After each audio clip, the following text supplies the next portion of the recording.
عمر کے دور خلافت میں فتوحات بھی بہت زیادہ ہوئی تھی، اور حضرت عمر کے دور خلافت میں تقریباً 12,000 مسجدوں میں نماز جمعہ ادا کی جاتی تھی۔ ایک دفعہ نا حضرت عمر فاروق کے زمانے میں طاعون کی بیماری آئی، تو یہ طاعون کی بیماری شام کے علاقوں میں آئی تھی، جس سے 20,000 صحابہ کرام شہید ہو گئے۔ بہت زیادہ نقصان ہوا صحابہ کرام کا، اور حضرت عمر فاروق رضی اللہ تعالیٰ عنہ ان علاقوں میں گئے، ان کی وراثتوں کو تقسیم کیا۔ تو حضرت عمر فاروق کے زمانے میں اتنی مسجدیں کیسے بن گئیں؟ تو ان کی تاریخ پڑھیں تو پتہ چلتا ہے کہ جو بھی گرجے تھے، مندر تھے، وہ لوگ مسلمان ہو گئے، تو انہیں گرجوں کو، مندروں کو مورتیوں سے نکالا، ان کو سیٹ کر کے ان کو مسجد بنا دیا۔ تو اس کا مطلب یہ ہے کہ عمر فاروق کو مسجد بنانے کا طریقہ آ گیا تھا، اور آج ہمیں مسجد بنانے کا طریقہ نہیں آیا۔ آج آپ دیکھیں کہ مسجدیں کتنی ہیں، اور جو ہیں وہ بھی نہیں چل رہی، کسی میں امام نہیں ہے، کسی میں خطیب نہیں ہے، کسی میں اس کا کوئی محتمم نہیں ہے، اور مسجدیں جو ہیں وہ فرسودہ جو پڑی ہوئی ہیں، کوئی ان کا پرسان حال نہیں ہے، نہ ہی کوئی گورنمنٹ ان کی طرف توجہ دیتی ہے، اور لوگ غریب جتنے جو کہ بیچارے ہوتے ہیں اتنا کچھ جمع کر کے کوئی ہلکی ماڑی بنا لیتے ہیں۔ زیادہ تر علاقوں کے اندر مسجدوں کا حال یہ گاؤں دیہاتوں میں آپ چلے جائیں، کالونیوں میں چلے جائیں تو دیکھیں مسجدوں کا کوئی حال نہیں ہے۔ کچھ اچھی بھی ہیں، اگر کسی کو سپورٹ کہیں سے مل گئی تو اچھی بھی ہیں، لیکن زیادہ تر دیہی علاقوں میں یہی حال ہے۔ تو آج ہمیں بھی مسجدیں بنانے کا ڈھنگ نہیں آیا۔ حضرت عمر فاروق رضی اللہ تعالیٰ عنہ نبوت کے 6 سال اسلام قبول کیا، سیدنا حمزہ کے اسلام لانے کے 3 دن بعد، اور ان کا ایک بہت دلچسپ واقعہ ہے ان کے اسلام لانے کا، تو جہاں پھر طوالت زیادہ ہو جائے گی تو آپ دینی کتابوں کے اندر پڑھ سکتے ہیں کہ وہ اپنی ہمارے نبی کو جو ہے وہ شہید کرنے کے ارادے سے نکلے تھے، اور راستے میں پتہ چلا کہ وہ ان کی بہن اور بہنوئی اسلام لا چکے ہیں، تو پھر ادھر آ گئے، پھر ان کو مارا، اور پھر کہا کہ آپ دکھائیں ہمیں کہ کیا پڑھ رہے تھے آپ۔ پھر انہوں نے دکھا دیا، تو پھر خود بھی یعنی پڑھا تو دل کے اوپر اثر ہوا، تو ہمارے نبی کی خدمت حاضر ہو کر اسلام قبول کر لیا۔ اچھا، تو حضرت عمر فاروق فرماتے ہیں کہ جب میں نے اسلام قبول کیا اس وقت مسلمانوں کی تعداد 39 تھی اور عمر 40واں تھے۔ عمر جب آئے تو 40 کا عدد پورا ہو گیا، اور 11 عورتیں بھی تھیں۔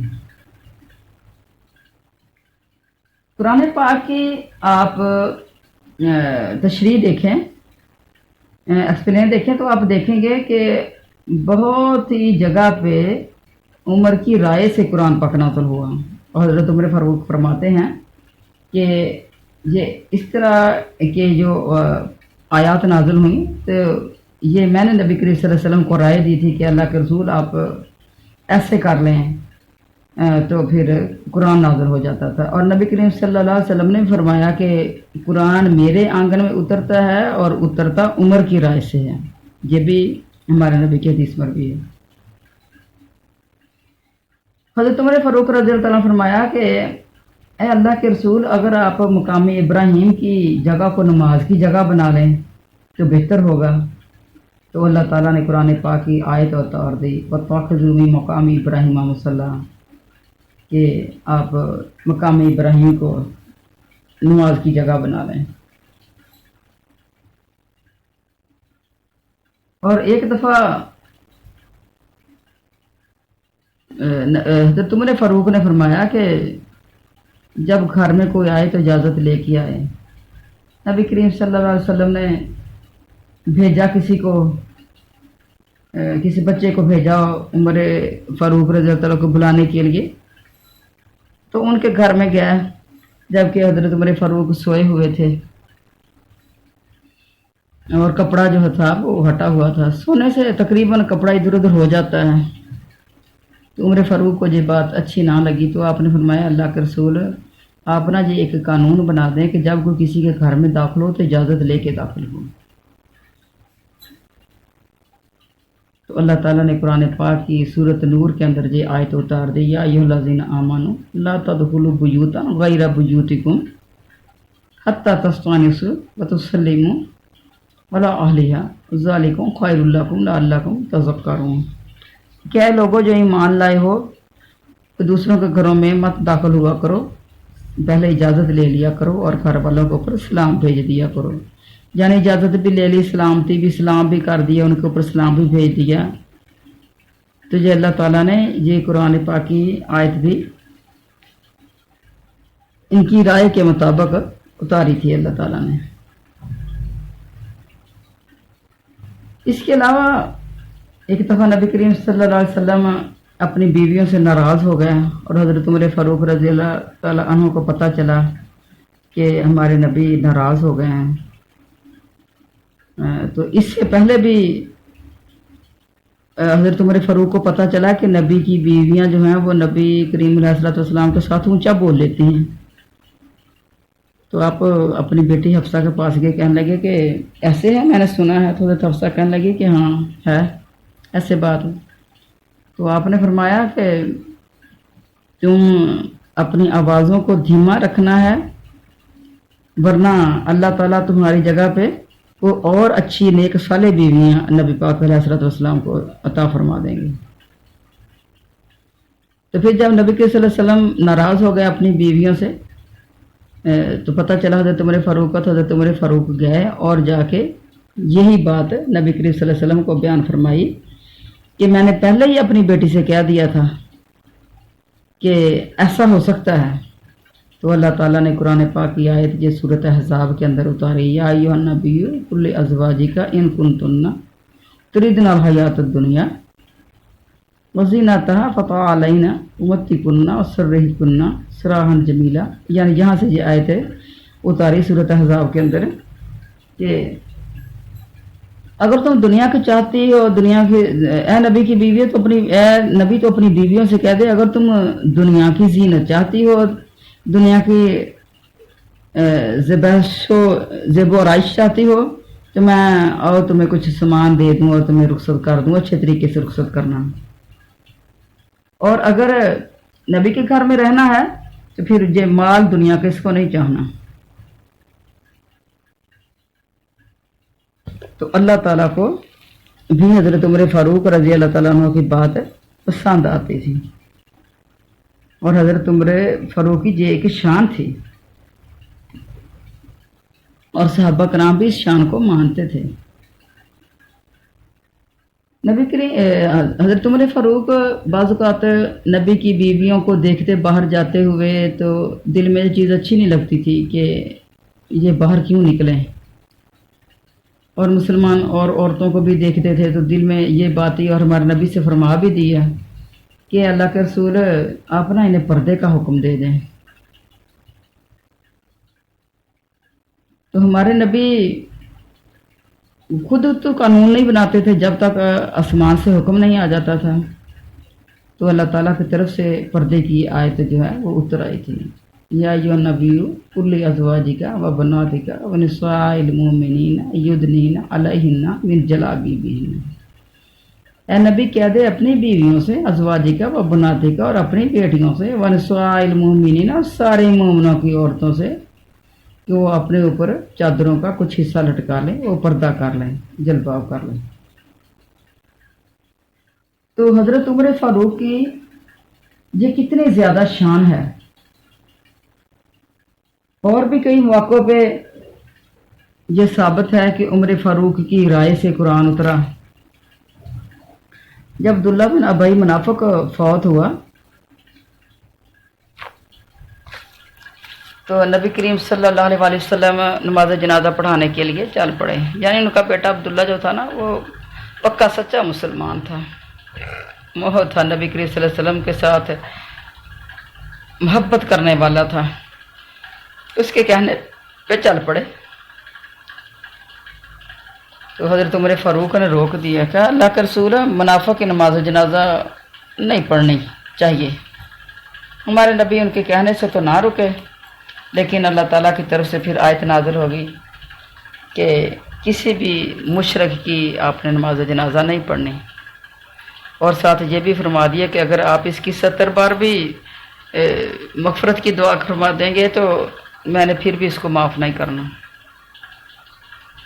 اس کے علاوہ بدر کے قیدیوں کے بارے میں بھی حضرت عمر فاروق کی موافقت کی بات جو ہے وہ نکلتی ہے کہ بدر کے قیدیوں کے بارے میں ہمارے نبی کریم صلی اللہ علیہ وسلم نے حضرت ابوبکر صدیق سے مشورہ لیا کہ ان کا کیا کیا جائے۔ حضرت عمر فاروق سے مشورہ لیا۔ ابوبکر صدیق حضرت عمر فاروق نے یہ مشورہ دیا تھا کہ ان کو قتل کر دیا جائے، اور ابوبکر صدیق نے فرمایا کہ اللہ کے رسول یہ ہمارے اپنے رشتہ دار ہی تو ہیں، سب کے رشتہ دار ہیں، تو چلو ان سے فدیہ لے لیں اور ان کو چھوڑ دیں۔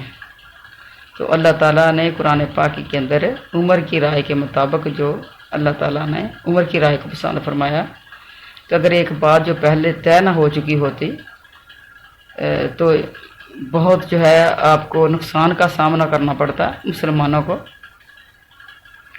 تو ان کا خون بہانا تھا، ان کو چھوڑنا نہیں تھا۔ اور جب مسلمان مسجد میں جاتے تھے شراب پی کے اور ہاتھا پائی ہو جاتے تھے ایک دوسرے سے، یعنی شراب سے عقل معاف ہو جاتی ہے اور چھوٹی چھوٹی بات میں ایک دوسرے سے ہاتھا پائی ہو جاتے تھے، حضرت عمر فاروق رضی اللہ عنہ بہت پریشان ہوتے تھے۔ نبی کریم صلی اللہ علیہ وسلم سے کئی دفعہ فرمایا کہ اللہ کے رسول شراب کے بارے میں کچھ بیان فرما دیں، کوئی وصیت فرما دیں، اس کو حرام فرما دیں۔ تو ہمارے نبی، کیونکہ اس وقت شریعت اتر رہی تھی، احکامات نازل ہو رہے تھے، تو اللہ تعالیٰ نے قرآن پاک کے اندر آیت اتار دی کہ جب تم نماز پڑھنے کے لیے جاؤ تو اس وقت تک نماز نہ پڑھو جب تک تم نشے کی حالت میں ہو، جب تک تم سمجھنے لگ جاؤ کہ تم کیا پڑھ رہے ہو۔ اب کیا ہے، پہلی جو آیت اتری تھی وہ یہ تھی شراب کے بارے میں کہ شراب کے اندر نقصان زیادہ ہیں اور فائدے تھوڑے ہیں۔ اس وقت بھی تسلی نہ ہوئی، حضرت عمر فاروق نے فرمایا اللہ کے رسول تسلی نہیں ہوئی بات میں۔ اور دوسری آیت یہ اتری تھی کہ جب تم نماز پڑھنے کے لیے جاؤ تو جب نشے کی حالت میں ہو تو پھر تم نے نماز کے قریب نہیں جانا ہے، لا تقربوا الصلاۃ وانتم سکارا۔ پھر بھی تسلی نہ ہو سکی۔ چلو نماز کے نزدیک یا نماز کے وقت صحابہ کرام وہ شراب کو نہیں پیتے تھے۔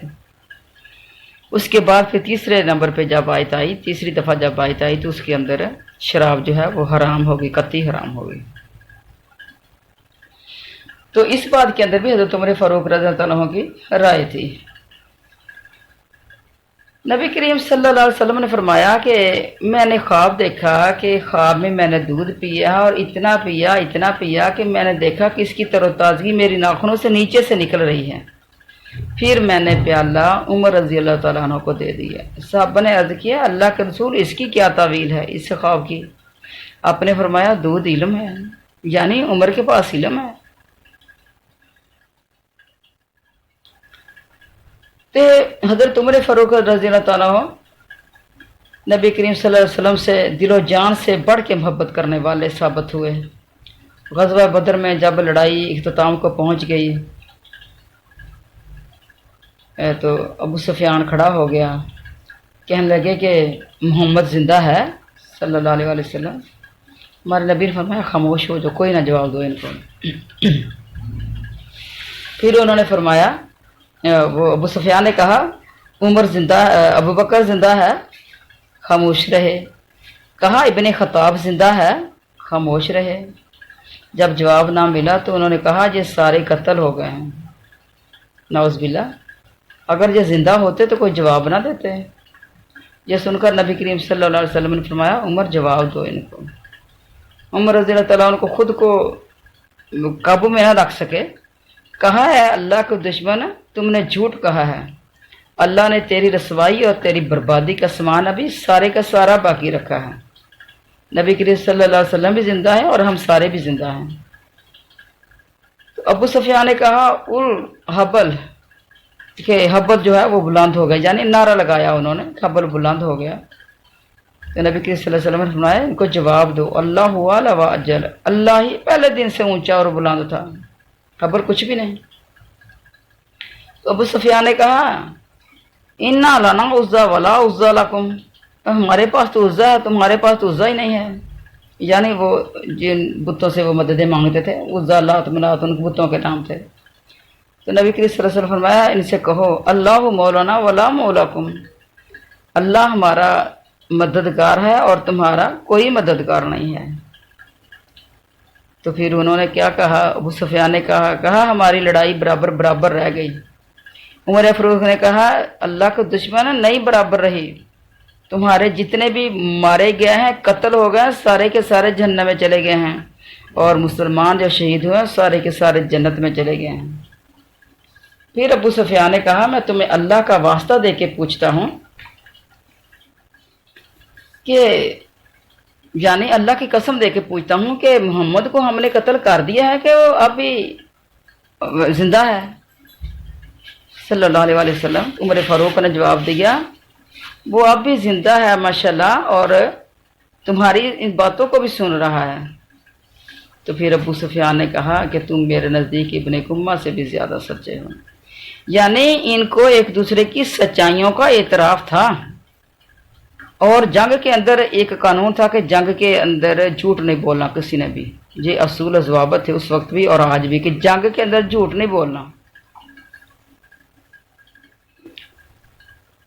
جب ابو سفیان صلح کے لیے گیا تھا،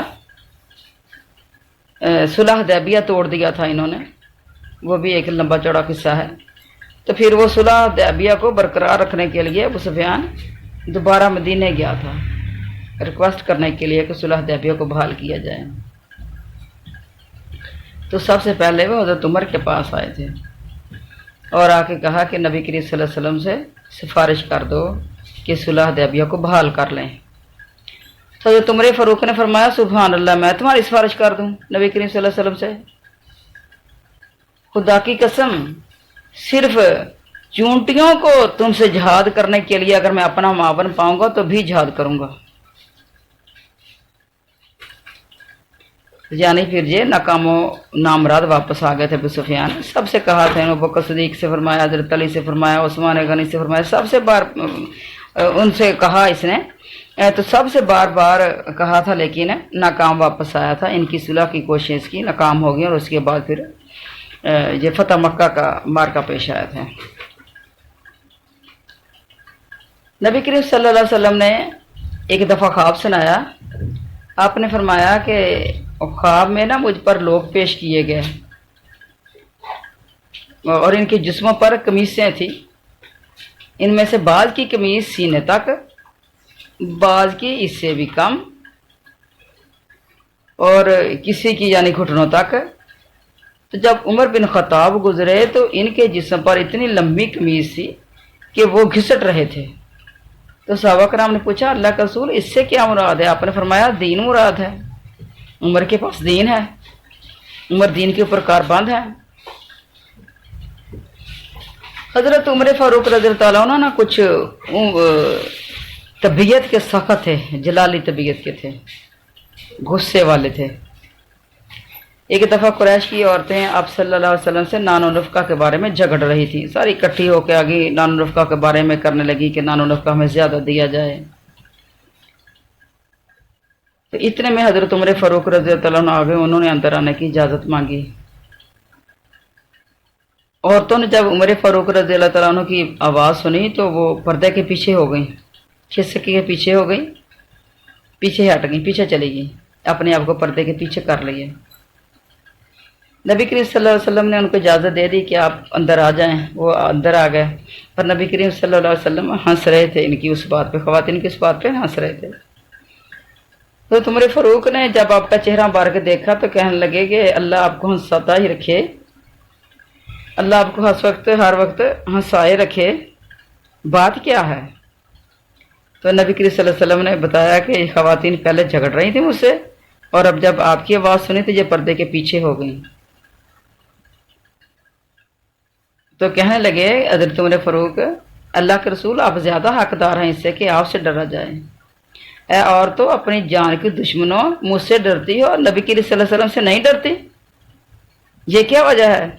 تو خواتین نے کہا کہ آپ غصے والے ہیں اور سخت طبیعت کے ہیں۔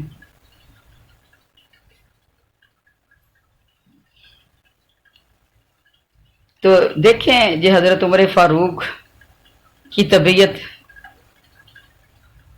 ایک دفعہ نبی کریم صلی اللہ علیہ وسلم نے ایک اور خواب حضرت عمر فاروق کے بارے میں سنایا۔ آپ نے فرمایا کہ ایک کنویں پر میں ڈول سے پانی کھینچ رہا ہوں، میں نے دیکھا، جب نبی کے صلی اللہ علیہ وسلم میں نے دیکھا کہ میں ایک ڈول سے پانی کھینچ رہا ہوں ایک کنویں سے، اور پھر نا ابوبکر صدیق آئے رضی اللہ تعالیٰ عنہ، انہوں نے 2 ڈول کھینچے لیکن ناتوانی سے کمزوری سے کھینچے، پھر اتنے میں عمر بن خطاب آ گئے، انہوں نے پانی کھینچنا شروع کیا، تو پھر وہ جو ڈول چھوٹے تھے وہ ڈول بڑے بن گئے، بڑے ڈولوں میں تبدیل ہو گئے۔ تو حضرت عمر فاروق نے اتنا پانی کھینچا، یعنی یہ شہزور اور پہلوان بندہ تھا، اتنا پانی انہوں نے کھینچا کہ سارے لوگ سیراب ہو گئے اور اپنے اپنے مویشیوں کو، اونٹوں کو سب نے پانی پلا لیا۔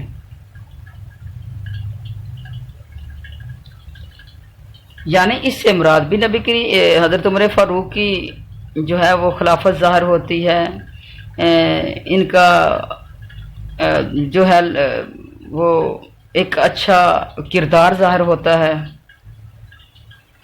تو یہ صحابہ کرام جو تھے یہ سارے کے سارے ہی نبی کریم صلی اللہ علیہ وسلم کے ساتھ محبتیں کرنے والے تھے، اور آج لوگوں نے جھوٹ بول بول کر ان کے اندر دراڑیں ڈال دی ہیں۔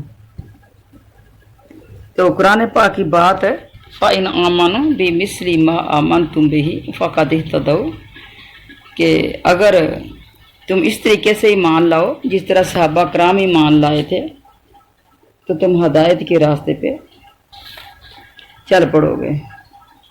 تو انشاءاللہ کل کو اگلا سبق ہوگا، اور میں تو کہتی ہوں کہ یہ 4 جو خلفائے راشدین ہیں نا، تو ان کے بارے میں تھوڑی سی معلومات آپ حاصل کر لیں، تو انشاءاللہ اس کے بعد پھر آپ کو جو ہے وہ بہت زیادہ آسانی ہو جائے گی خلفائے راشدین اور صحابہ کرام کے مقام کو سمجھنے میں بھی ہے، یہ آپ کی رہنمائی کریں گے۔